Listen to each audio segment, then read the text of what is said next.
Hello everyone. The title of today's talk and episode is called Self-Ritualization and the Modern Mind, and we will be discussing how ritualistic behavior is, like what it means to the human experience to some degree based on my experiences, and also realizing what it means in our future, in our sense of development and where our children are going with such behavior. Well, let us begin from here. That one, before doing anything, looks at the title of this episode and sees the concept of self. And then there is ritualization, self-ritualization. So your awareness to what you are suddenly creates moments in your experience where you trust what is happening in the way where you're trusting the manifestation in your moment rather than your body. An idea tries to preserve the body. An experiencer and transcendental being is preserving the moment. He is not the object, so the body is free to move and do anything it does in the multidimensional awareness. And so that's why you saw rishis, shamans, dervishes, all those beings who in a sense went into this form of transcendental view and state of being. They found a similarity which children always had when they were playing in the playground, in the sense that they were running into their own worlds of construction, imagination, and where the roots of abstraction lie. You begin to see that state of being is profound, and man individualized in a state of consciousness was so based on this individuality that he's wondering where the truth of this world is rather than being it, rather than seeing that everything is coming from the projection of his eyes. And so was there ever a he? Was there a man here? Or was there an intelligence that knew beyond itself?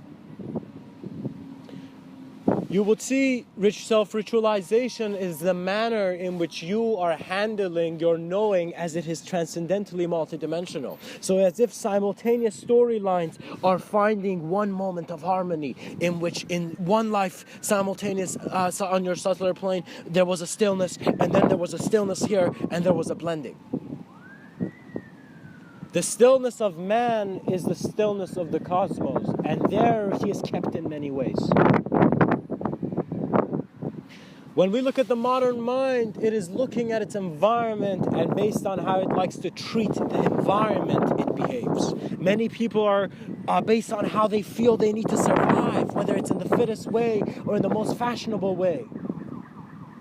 Survival is a mechanism in this biological being reaching a point of self-awareness where it was required.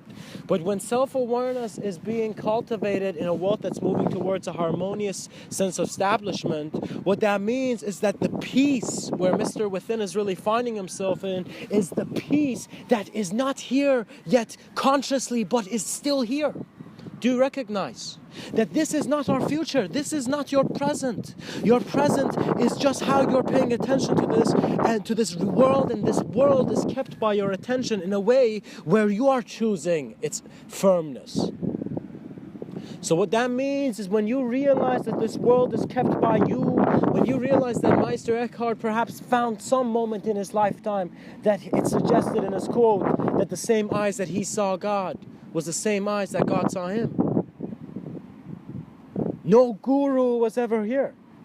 No man was ever here, but it was the absolute force that gave life its shape. Man is reaching a point where he's recognizing his multidimensional presence, which is encompassing. It's as if his moment of being is not just the body in the moment. His experience can be everything in his moment of being. And so when that comes, that requires a multidimensional understanding. And this multidimensional understanding means you are going in your solitude and silence and ignoring any external voice and to discover the voice within. And as you do, you begin learning from how this existence, this physicality, this being is kept rather than the ideas people have had on this being. You're going to the direct source. What that means is instead of telling you about meditation, go experience it directly, and you will see the fruits, the seeds of your moment.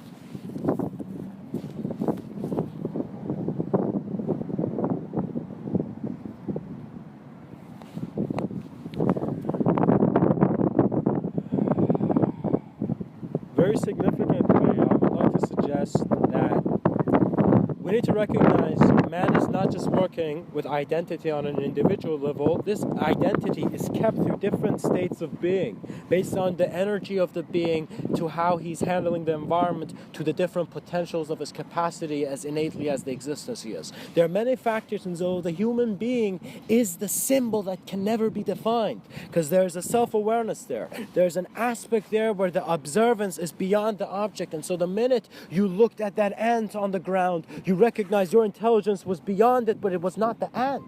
But it could see the ant. It could perceive the world of the ant. It could see where the ant would go in perhaps 1,000 steps. And so man may wonder what is perceiving it in such a way. It is the intelligence of the whole world. It is a naturalness. It is a flow. It is unspeakable and it is vast. Rituals are your acceptance of the existential allowance you want to give yourself. There are certain moments that a being can clean his room. Literally, you as a person who have to clean your room as a task in this external world. You can clean it by planning, writing, making so many notes, trying to plan weeks ahead how you're going to clean your room. Or you can just go in that environment, be silent, be still, and let the noise and movement and everything speak to how it wants to be placed. You're no longer helping people, you're helping your moment in all its manifestation through the observance of your greater intelligence. You begin acknowledging yourself through your experiential dynamism. Not the static projection people are telling you. The human being is a static idea. Its intelligence is beyond it. We are the prophets of experience. We are the messengers of direct experience. They are here. They're standing right here. They are present. They're here and now. And now as you have touched the floor of this existential landscape, as you are finding that the ritual was only your behavior of letting go and surrendering to the absolute behaviors of your moment, that fear was the projection of the deception. That man never needed to have fear when his presence could stand. You are not seated in an illusion. Realize the profound.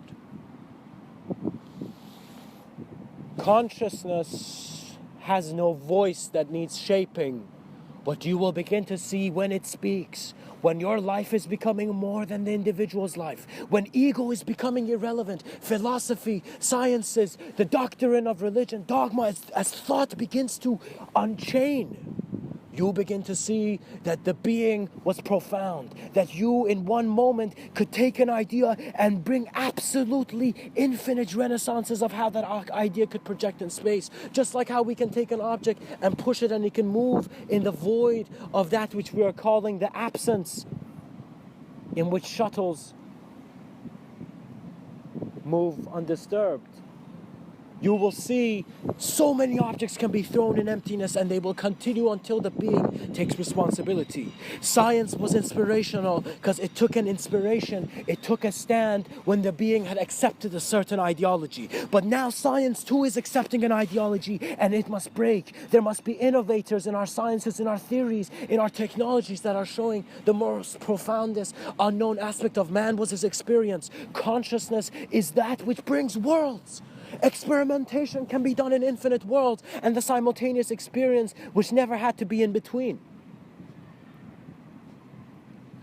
As the modern mind recognizes the value of self-ritualization, it is understanding the value of trusting the self and taking the mystic's view in becoming the lover of the unknown aspects of your existence. You thought you were a poet, you are not, you are more. You thought you were a writer, you are not, you are more. You thought you were an idea, you're not, you're more. And this more is unspeakable because it is how your eyes are seeing it. And when I say your eyes, that means there are some moments in this reality you have seen. There are some walks only you have done. There are some silences you have only been in. And the value of this is infinite because you are the movement beyond and the novelty suggests us so. Because the only lawyer you ever needed was the value in the novel moment for existential permission to always be granted. Life is not punished by the individuality that is thinking it's lifeless. The lifeless begins to seek the life within. And you cannot live in an objective world. Because I'm pretty sure some people can't stand in an elevator too long. They get paranoid. But if you begin to see that you are the origin of this existential life force which is within everything, as if you are a profound aspect of existence, cosmic existence, each and every moment is the same in infinite differentiation. What that means is you begin to see that when you begin asking a question, the mind gives an ability to receive an answer based on your experience. So how can I receive an answer to a question I don't know? Well, I don't know. I see that any answer I get is being filtered by the experiences and definitions I've had. So the only way a mind can free itself is by freeing itself from the ideas that have been making it a mind. And so if you have too many beliefs, you have too many subscriptions. Delete the accounts that are not sincere. If you're a being who feel you are in some turbulence in life, the solution is sincerity.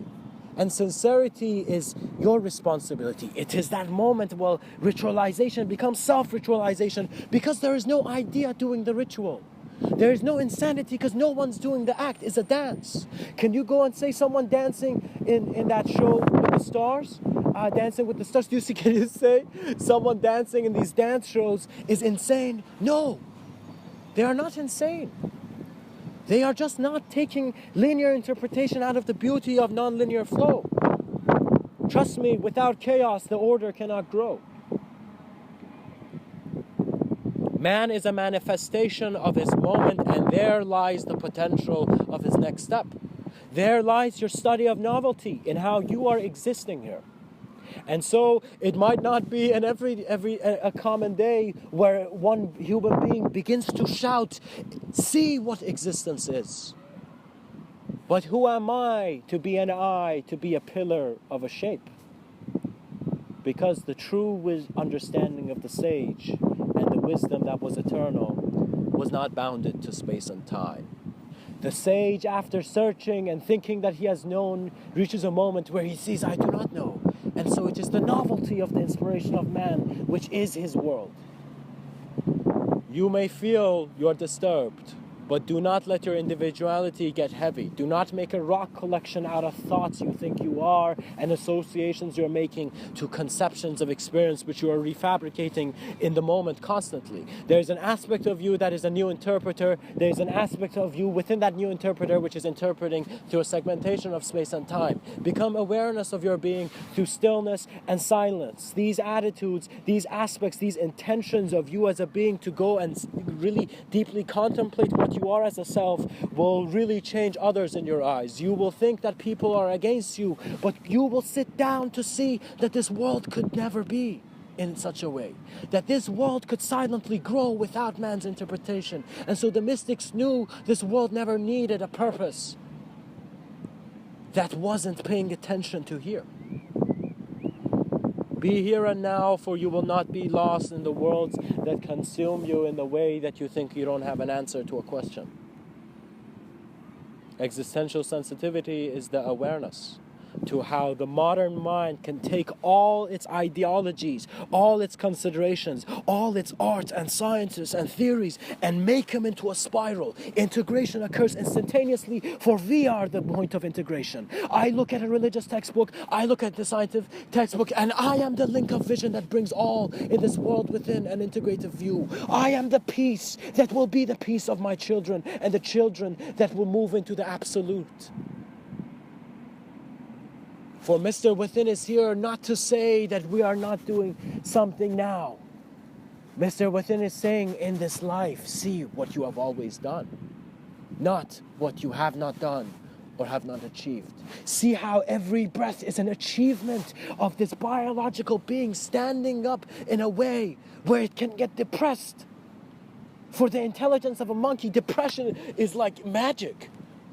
But for man, because he's not aware of his next transcendent step, he is lost to the illusions that are suggesting the world is too firm. And so ideas are beginning to bask in themselves without growing. A healthy mind is open to the world that is awaiting it. And so your trust in life is where sincerity opens gates of understanding. So I would really, Mr. Within would really like to see that every human being taking an existential responsibility for themselves as a self-sustaining biological being to observe not just the body. In other words, go Google the body and learn from it and learn the sciences. It's just fabulous. Science is amazingly telling us of this external, this biological mechanism. We are among this mechanistic movement of life. So in other words, biology and the sciences are telling you how systems are beautifully relevant, but also they filter irrelevancy. But at the same time, all of this is in the external projection. So science is valuable as long as there's a body to see. But there's some moments in human consciousness and experience where the sight of the object fades. Whether you are closing your eyes consciously in the mountains of the Himalayas and going into a samadhi form of retreat in which you are dissolving into the silence and stillness of your being to see where manifestation is leading. Or whether you're a person who is just on a bus and after work you have just closed your eyes for a second. In those moments where identification is slowing down, you will begin to see so many aspects of your mind, so many aspects of your subtler planes and your imaginative constructs, which are, we call them imagination because we don't know how to talk about them really, but they are present in an intelligent way where when you access the self and you find trust in this existence through an emptiness of the clarity of mind, manifestation becomes the purity of your novel moment. So what that means is if you ask me a question, there is no history for me. I do not have a past. There's just a present moment in which it becomes aware of what needs to. So what that means is how man is studying this existential intelligence is to becoming where all the philosophers, scientists, religious people, prophets, any being that could have an identity and shape individuality is in a moment through great devotion looking at its world and allowing a compassionate moment of an existential opening to see what is here. And so death becomes what has been always there to break the walls that have been blocking your view. You should live in a way where death is not death, but the next greatest door opened in your experience.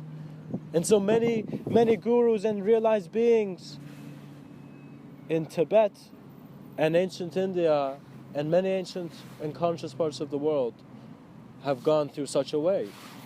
There's a story in ancient Persian, I'm not sure who the character is, but it's the story is significant because it's suggesting that there's this kid, this skeptic scholar, who is talking to this very spiritual dervish old man on the street. And back then they wore these cylindrical kind of cone-shaped kind of hats. I don't know what they're called. Pretty much, they wore those hats, right? And so these guys were talking back in the day, and so this kid is in a skeptical manner saying, don't you understand, old man? You cannot control death.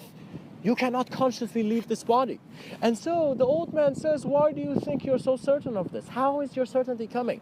And so it's as if there's a sparkle in the old man's eyes, as if the tasks of lifetimes has been done and the eons are ready to dissolve into the greatness of the silent passage of the moment. And so this old man looks at this kid who is a skeptic of existential reality, and he realizes within him that it is time for him to existentially express the intelligence of this life in its ability to non-linearly walk. So this old man tells this person, yes, you can consciously leave, and in a sense with his eyes gives him a kiss of wisdom. And so as this kid's forehead receives this kiss, this old man gets this hat, goes beside a wall, and just like a rake, puts his head on the side and just is there and leaves his body. And there is a profound quality in which his body is preserved for many days, it seems. And so the kid there recognizes that the intelligence of the external world is suggesting the absolute realms of where man can reveal through his internal dimensions. So that kid realizes that the knowing through an internal sense is more valuable than the external, because internally the external is originated, and so the awareness and the agreement of how this world is manifest to us is by our greater intelligence, which is a collective acknowledgement of reality. We thought our body was this physical object. No, it is all the worlds found within our moment of being. That this moment of awareness is the conception of all that can be seen. And so be gracefully present in the existence that realizes self-ritualization and the modern mind were all ideas until you realize the beauty of your existential intelligence always having done what it wants to. It is here. Study here rather than studying there, and you will learn through the wisdom of self. Study there from somewhere that is there, external, and you will begin to see that you will be inspired by the wisdom of other. But every moment you see and realize being saying something, you will wonder, where's the voice of my realization? And that is where Mr. Within says, there is no voice aside the voice of the mirror of existence. Self-reflectively observe the nature of thought and then dissolve through that greater observance into the omniscience of your intelligence. It is simple when the complexity was never there. Your existential allowance will take your state of being to a higher state of consciousness, and then as you are perceiving a gentler world that could be the peace of this world, for example, 1,000 years ahead, then you will behave in such a way. You will behave in a way where life is telling you, live in such a higher state of consciousness in where you are not lost in hierarchy or duality, but you are the brilliance of the moment that is eternal, that is infinite beyond definition. And so it needs no image for its eternity. It needs no image for its infinity. And the infinity sign, in its awareness of its centered point, was a projection that never needed to be there. Learn from your experience, and you shall evoke the greatest observance that man has ever known. For you thought you were an individual, but the moment of being, the moment of existence, always knew more.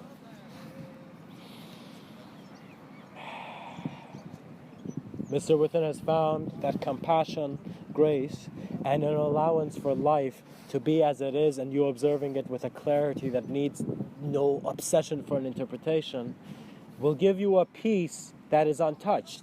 It will be your awareness to what is here, and as I have emphasized here, you will become the ability to be there. So you are not working with external things. You're not taking an existential. It's as if you become so existentially responsible for your world. You do not say this world is outside of me. You say this world is within me. This world is me. The compassionate moments are me, the uncompassionate moments are me, and regardless of what imagery and fluctuation of identity, I am here as all of it. And you will see, guys, I don't know how it was, but before, whatever ideas I had of enlightenment changed. I realized it's an empty concept, because all concepts are empty when we were putting the meaning there.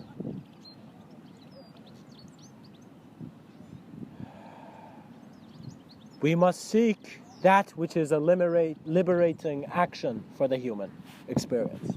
And liberating action means whatever you do from now on, you are doing it in self-awareness.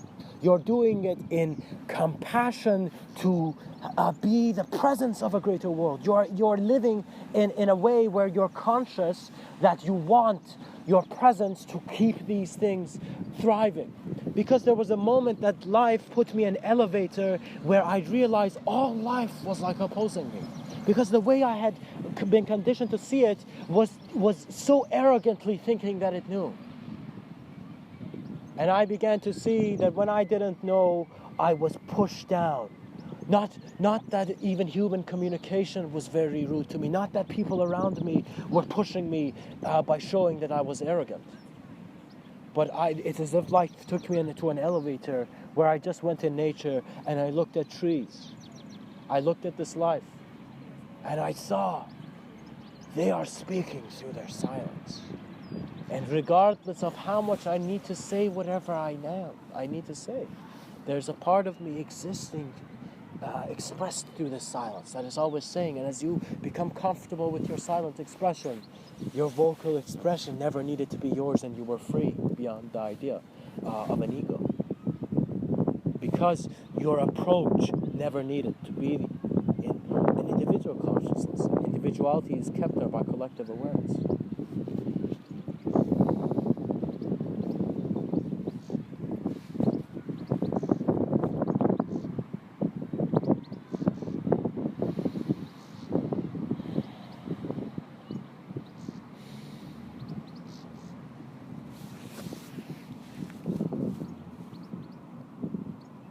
There is one thing, and only one thing, that Mr. Within will say for this talk. As this talk will move on to where it must.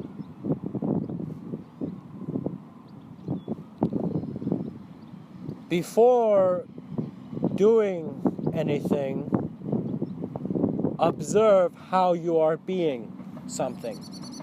As you observe the somethingness and the shapes of how you are being, you will begin to see that the doingness and your ability and incapability is all being suggested from how you are being something to then do something.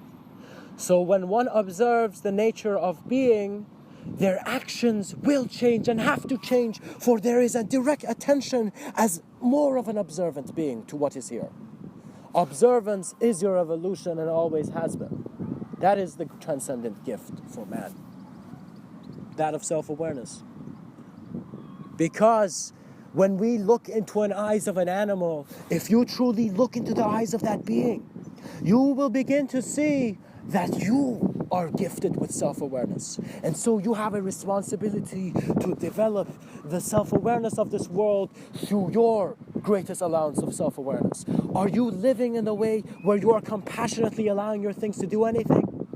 Are you allowing yourself to be in a world that is free from your interpretation of suffering?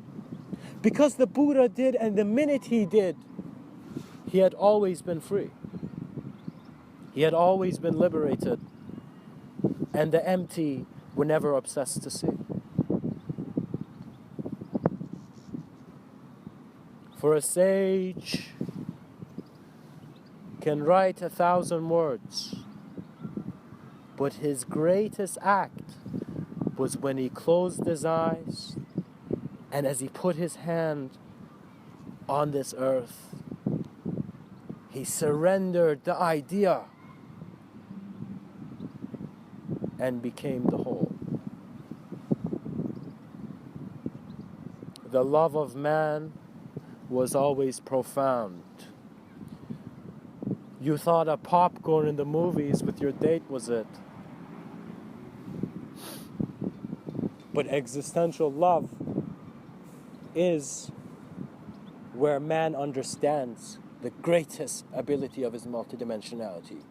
That without the existential responsibility, allowance, and love and compassion for this world to be as it is and thrive, and for you to always be the next efficient case, you will begin to see that life will respect you and your moment will become sacred and divine in the manner where everything coming into your awareness is being done in the most unknown and novel way.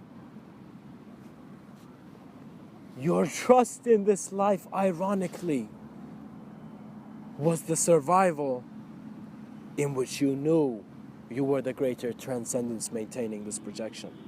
You were the greater multidimensional being transcending all projections of reality that made you think you're an individual. Guys, it is simple. It is not a big message here.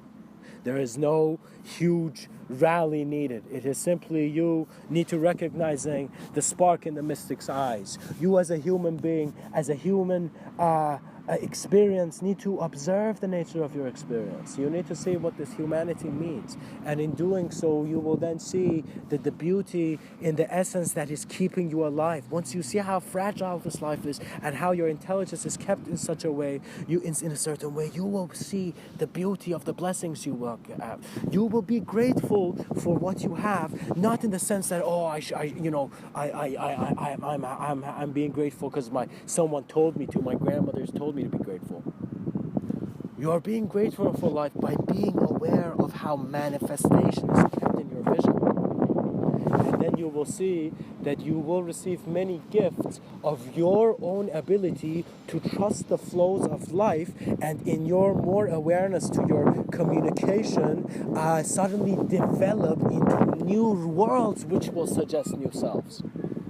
So the being has different ways where he can work with personality and identity, as Mr. Within will suggest right now. One way is we're considering we are the individual conceiver, and so you're an individual being who has personalities and has ideas, and it's only normal to have a certain range. If you do more, you're either weird, insane, or something that we can't handle, right? Or you're an artist, which, only certain people like you.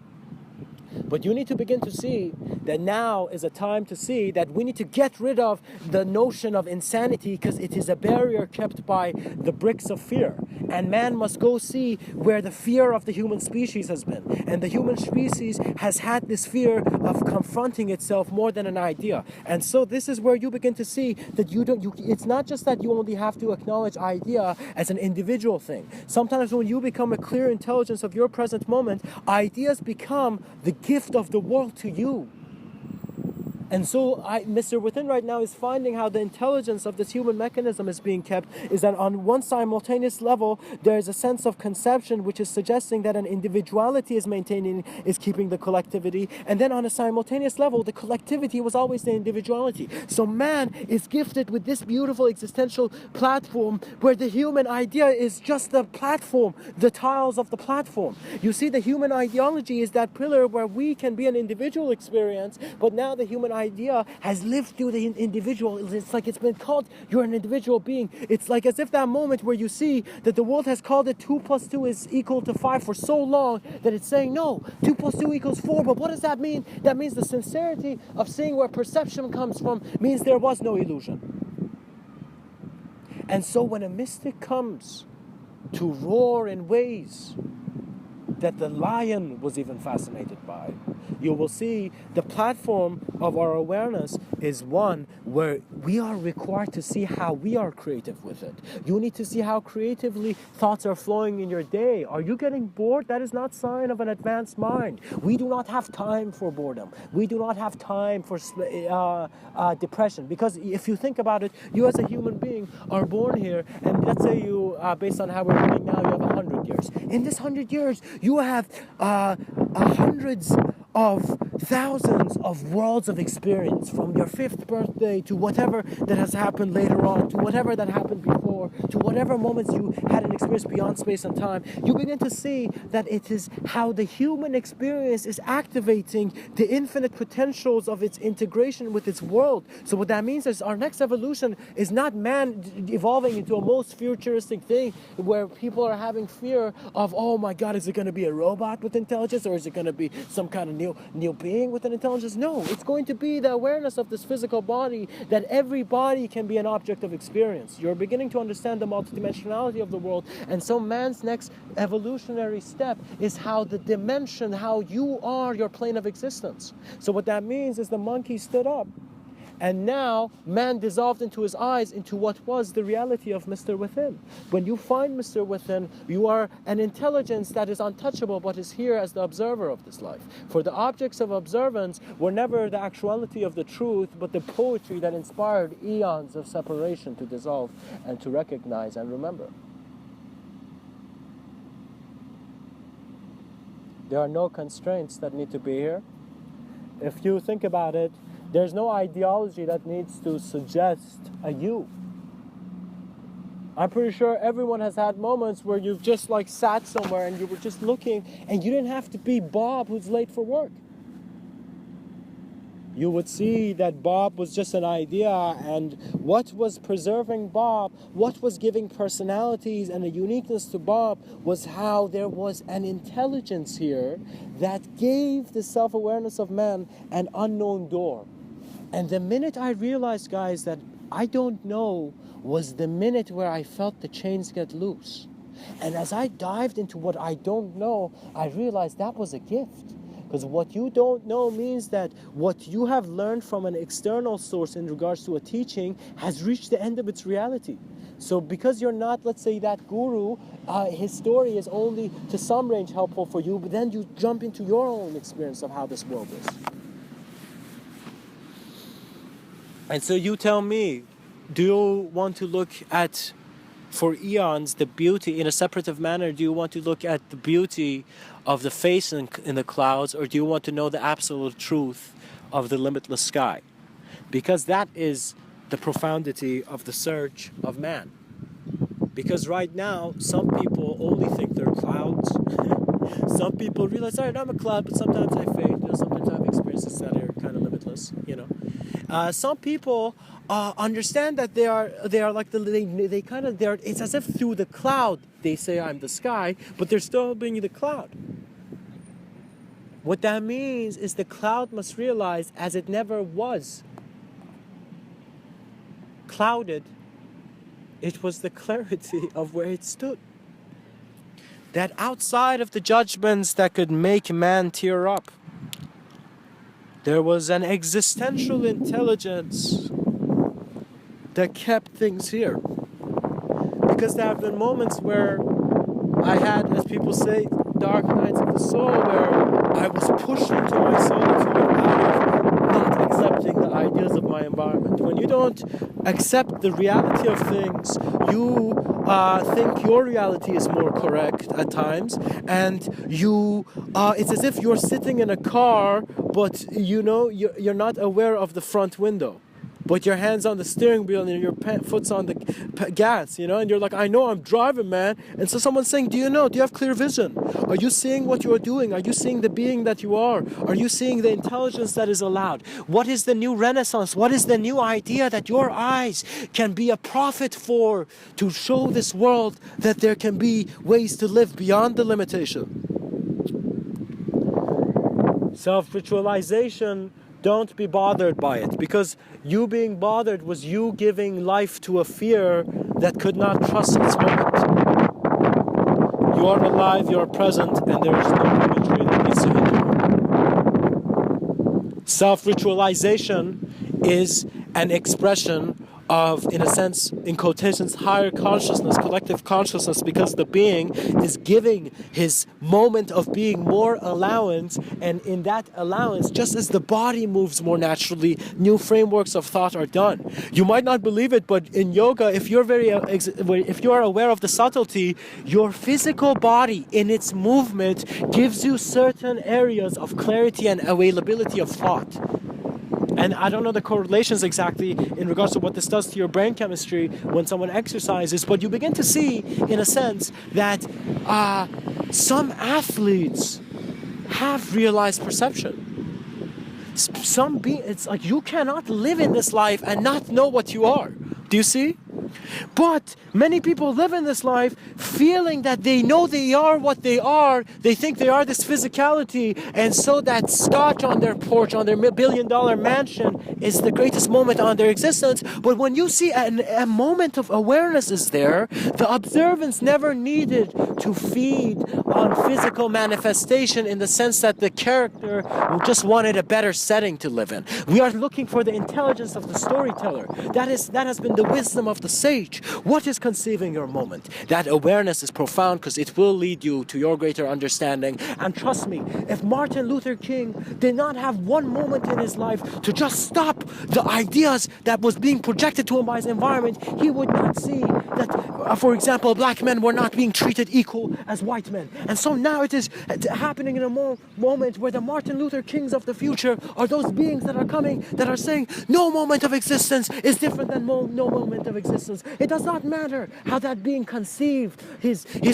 actions and the illusion he is. He deserves to be preserved, for life does not judge you. Life does not punish you, but if destruction is through the fear of death gotten unlimited value, then you will always be a puppet of the unknown because you have not walked into your directest experience of life.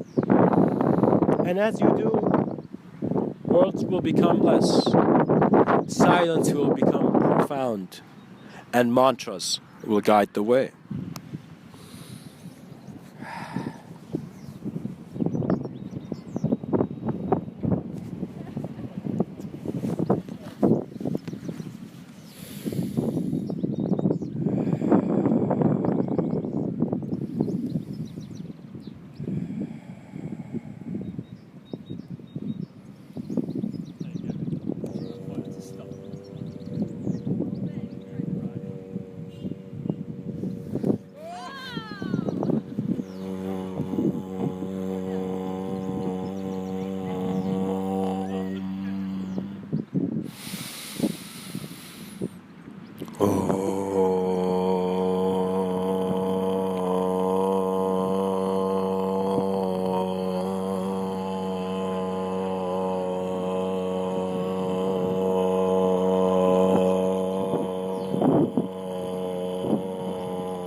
The significance of the act is to make the actor aware.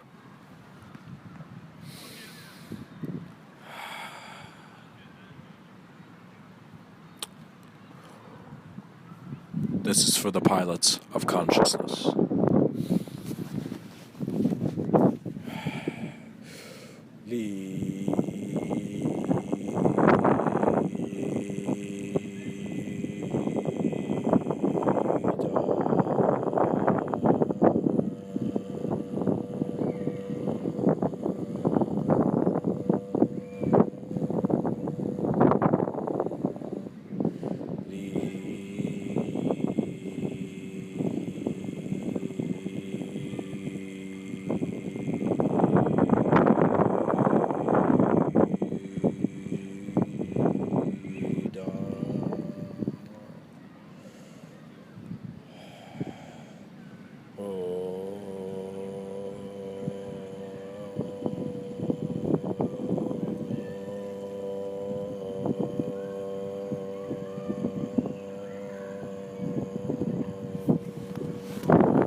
Manifestation is here to make you aware of manifestation.